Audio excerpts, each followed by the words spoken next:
Salut les geeks! Une vidéo très rapide aujourd'hui pour vous montrer un colis gigantesque que j'ai reçu. Et en plus il est très lourd. Et ça y est, on ne le voit plus. Mais on va voir ensemble ce qu'il y a à l'intérieur. Suivez le guide.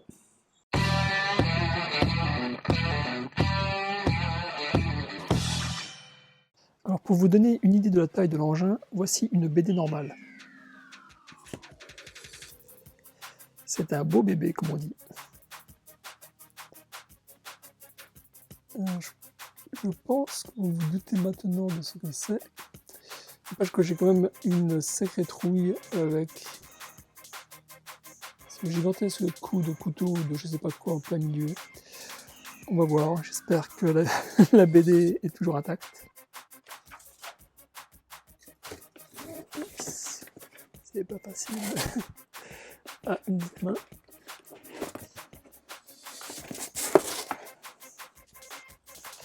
Bon, heureusement le coup de couteau n'a pas traversé.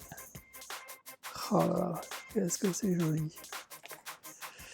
Donc, je vais déballer juste pour vous ce Ross Andru The Amazing Spider-Man Artist Edition.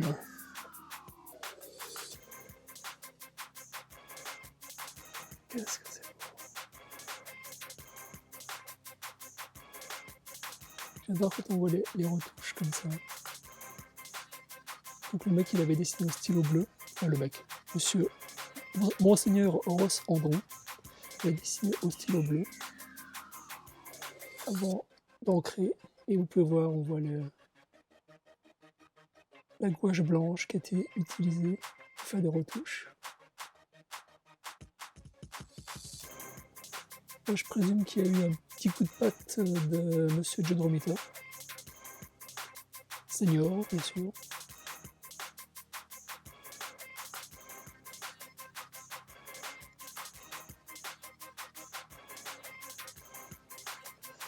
Alors je découvre avec vous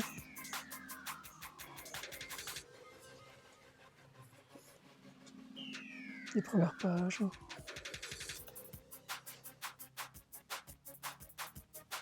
Donc il y a plusieurs épisodes entiers.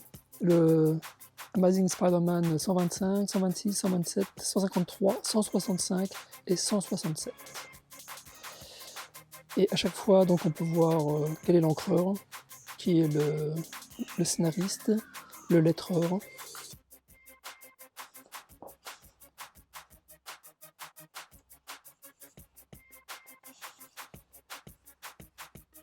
Ross Andru, il est bizarrement assez mal connu. Il a dessiné pendant des années le Amazing Spider-Man qu'on a vu dans Les Strange. Bon, mis à part cet épisode-là, je pense qu'il n'a pas été publié par Lug. Je me demande pourquoi. Ah oui, hein, Lug, les loups-garous, ils n'avaient pas besoin de ça pour censurer.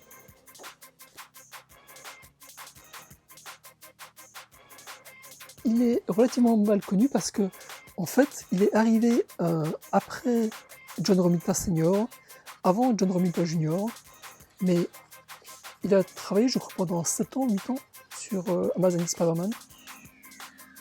Et son style, en fait, ça, donc, c'est le premier où je crois il a repris des crayonnés de John Romita Senior. Puis il a commencé tout de suite à dessiner par lui-même. Là, il est ancré par Jim Mooney. Jim Mooney est aussi un grand célèbre dessinateur de Spider-Man.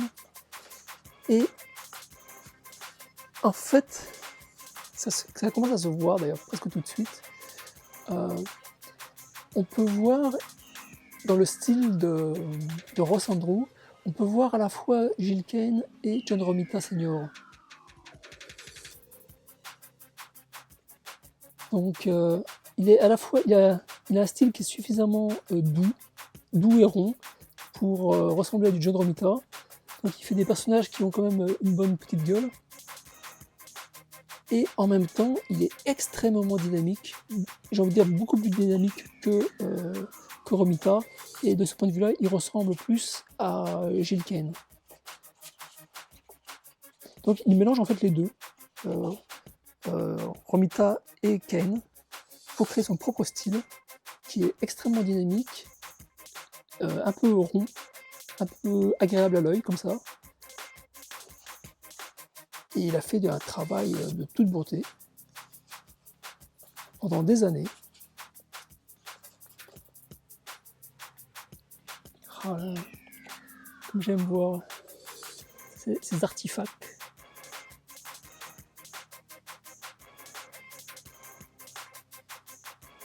Il y a encore les coups de crayon bleu. Par contre là c'est dommage parce qu'on voit qu'il y avait plein de notifications ici et elles ont toutes été sabrées. Dommage. Et Ross Andru, c'est lui qui avait dessiné le premier, le Punisher. Bon, le Punisher qui a été bien évidemment créé graphiquement par John Romita, mais c'est Ross Andru dans une de ses BD qui l'a mis en action.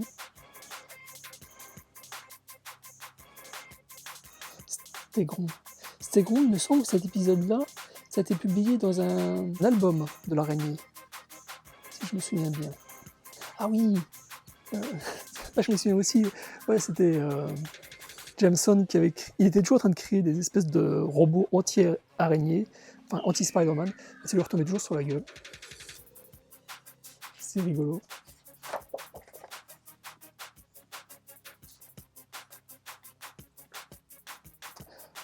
Ah oui, c'est quoi déjà? Non, pas Vif-Argent. Oui, Will of the Wisp.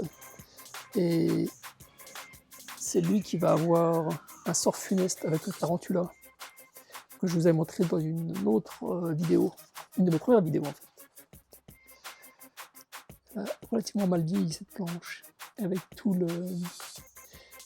les collages qui changent de couleur. C'est vraiment superbe. Ici aussi le tramé qui commence à jaunir. Oui, c'est exactement le genre de page, enfin le genre de planche que Romita aurait pu dessiner. Et à côté de ça aurait très bien pu, en tout cas ce dessin-ci et celui-là, auraient pu être dessinés par Gilligan. Bon, ben voilà, c'était un petit tour très rapide. Il m'a fallu très longtemps pour trouver cet album, parce qu'en fait, j'ai pas 150 $ à mettre là-dedans, et je l'ai pris à moitié prix. Enfin, j'ai trouvé à moitié prix. Mais il va rejoindre, en fait, donc tous ceux qui sont derrière, parce qu'on voit une pile ici, que je vous avais présenté dans une autre vidéo. Et celui-ci va aller les rejoindre bientôt, une fois que je l'aurai décortiqué et dévoré.